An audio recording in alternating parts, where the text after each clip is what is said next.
President Jimmy Carter had a plan for peace in the Middle East, and it's a major focus for President Obama. But as we saw with Carter, Obama might not have the best approach. Mike Evans is a Mideast analyst and author of Jimmy Carter, The Liberal Left, and World Chaos, a Carter-Obama plan that will not work. And actually, some of the foundations of Jimmy Carter's policies we're still dealing with today. First off, Mike, Jimmy Carter, a man of peace, he brought peace to the Middle East, didn't he? Anwar Sadat, Egypt and Israel aren't fighting. Shouldn't he be saluted? Sadat was assassinated because of Jimmy Carter. He funded the Muslim Brotherhood with $500 million, and they became known as the Taliban and Al-Qaeda. And that was Zawahiri. Who was one of the founders of the Muslim Brotherhood.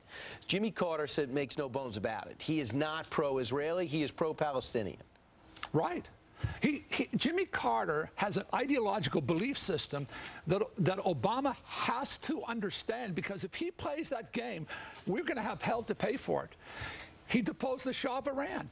He conspired through a Guadeloupe summit to overthrow the Shah of Iran. The president of France told me he was a bastard of conscience. He showed up in Guadeloupe with the French and the Germans and told us. And next thing you know, the Ayatollah Khomeini comes over from France, takes over, and nothing's been the same in that region. But how does that relate to Barack Obama?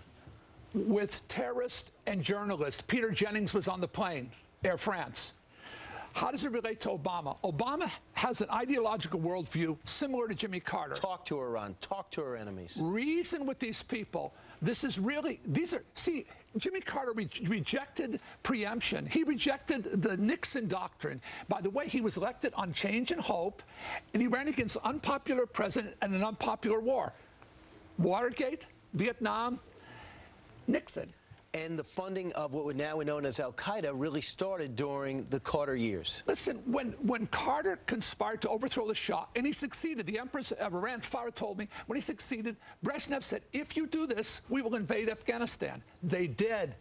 The invasion, the Shah told his wife, I fear that horror will come upon the world if he does this, because I fear that the Russians will invade Afghanistan, and Saddam Hussein will invade us, and the radical Islamics will become an epidemic, and they did. And you see a lot of similarities between the two.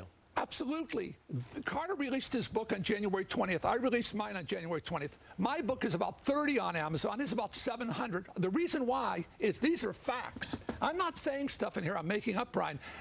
I've met with more generals, more intelligence leaders than you can imagine. You asked me, did I learn something? I learned a ton of stuff that I did not know. Why did 9/11 happen? How did it start? What created this crisis? It was Jimmy Carter's liberal left policies. And you can even go back to South America with Nicaragua. Somoza's out, Ortega's in, Ortega's still there, and communism that started to take root. When you see these people as human rights movements, you are feeding and fueling terror, and you're creating the perfect storm. That's what Carter did then, and that's what he's doing now. And on some level, maybe they realize that, which is why you never saw Jimmy Carter out on the trail with Barack Obama. People did not want to see that analogy. Michael Evans, it's your 34th book. Congratulations on it.